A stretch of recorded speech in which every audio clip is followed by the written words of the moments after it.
What up, Booskies? I'm back at it with a DIY today. Now, I know this DIY is all over the YT, but I ain't put my spin on it with my chunky chains. So let's go.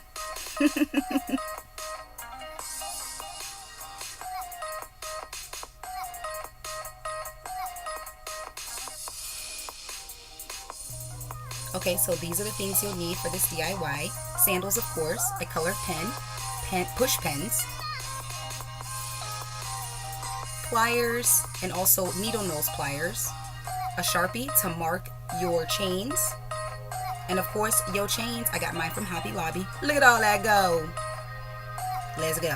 Alright, so now you're just going to place your chain on your shoe, measure it up, make sure it's in the place you want it to be, and then mark it with your colored pen. I'm using a purple pen. And then you mark your chain where you want to separate it with your Sharpie marker.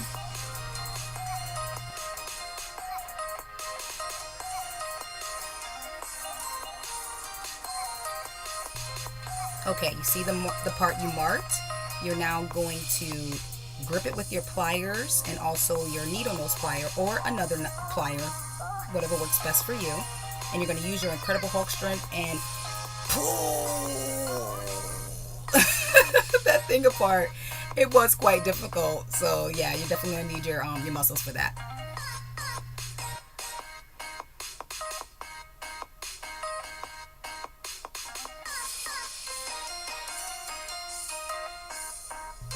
Now you're just going to put it back on the shoe just to make sure you got the correct measurements.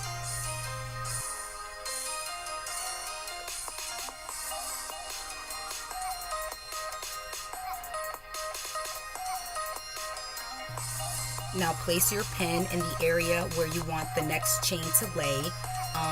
Normally you would have already marked that with a colored pen. I kind of eyeballed it since I, have done this a few times off camera. But yeah. Then you continue the same process as we did a few moments prior.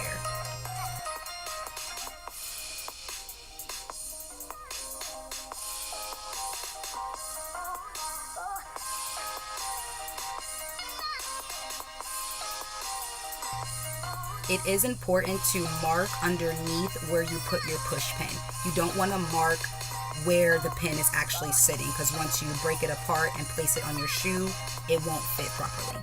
So now you see where our marking is. We're going to do the same thing that we did earlier and just pull that bad boy apart.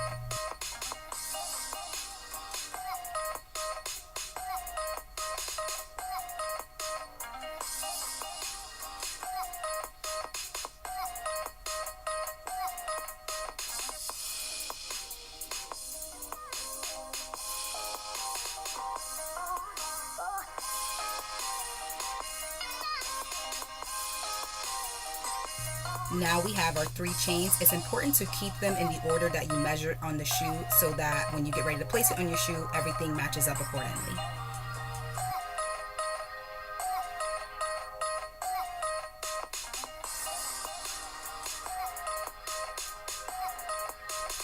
Okay, so I think I forgot to mention your most important part that you will need for this DIY is your E6000 glue. It can be purchased at any Hobby Lobby, Michael's, and I think even Walmart. So just be generous. Since my chains are thicker, I put a large amount of glue on that sucker, as you see here. Yeah, we want it to stick all summer long. Oh, and also have something underneath. You don't want to mess up your wood floors or your tabletop. Like, I definitely should have had a towel, not just a Dollar Tree bag. So push it in. It's gonna get a little messy. That glue is really messy. So wipe your sides and continue on.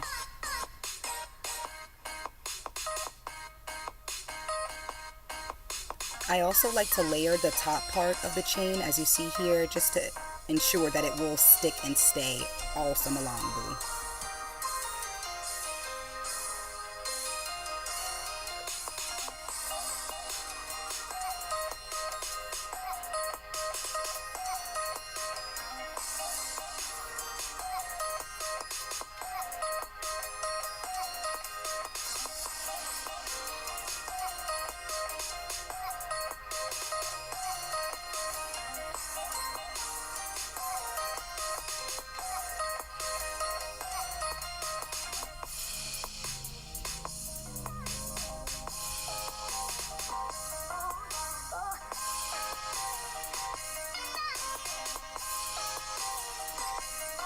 I forgot to mention, while doing this process, if you get the glue in an undesired area, you can always just wait a few moments, let it harden a little bit, and then the glue peels right off.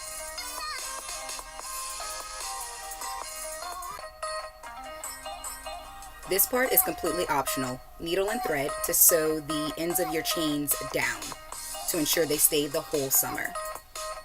Or you could just glue it and leave it, and then you're good to go, because that E6000 is a really good glue, but I just like to make sure things is going to stay, especially when it's on your feet.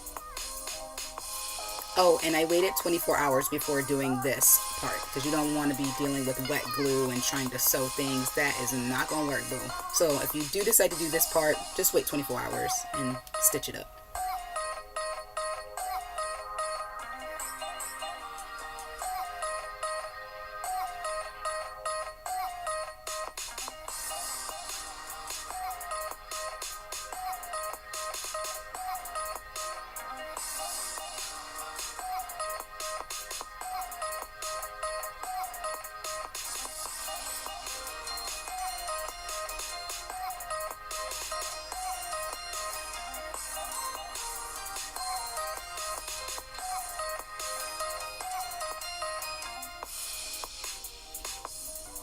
When you're done, it should look a little something like this. I only added the thread on the last loop of the chain, if you can see that.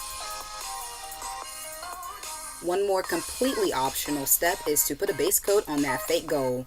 You don't want it to be rusting throughout the summer, boo. You want to keep it fresh. And this is something I've been doing for years on all of my fake gold jewelry. It just keeps the color rich. You just paint it all over, boo.